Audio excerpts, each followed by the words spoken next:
আসসালামু আলাইকুম এভরিওয়ান। আজকে আমি তোমাদেরকে দেখাবো আমার ছাদ বাগানের কিছু শীতকালীন ফুল গাছ।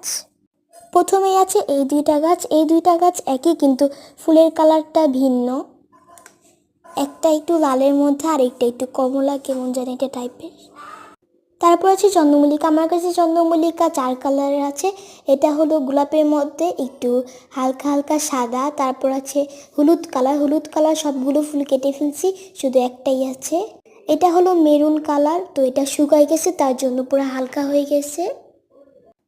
এই চন্দ্রমল্লিকাটা মাদার প্ল্যান্ট, তো এটার মধ্যে আপাতত কোনো ফুল ফুটে নাই। তারপর আছে ডায়ান্থাস আমার কাছে 2 কালার, একটা হলো গোলাপির মধ্যে সাদা, এই লালটা আমার অনেক ভালো লাগে। তারপর আছে গাঁদা হলুদ কালার, আমার কাছে গাঁদা একটা গাছই আছে। এটা হচ্ছে কচমচ, যার এখন দূরে ফুল ফোটে নাই, ফুল শুকায় গেছে অনেকগুলো। এটা হচ্ছে আরেকটা কচমচ, বিচি ফালাইছিলাম, এখন শীতের শেষে হয়েছে। এটা হচ্ছে গোলাপ গাছ। এই যে হচ্ছে একটা হলুদ একটা গাছ, পুরা ফুল ভরা, অনেক সুন্দর লাগে। হচ্ছে হাজারি, 2 কালারের ভারবে না। এই যে একটা ফুল,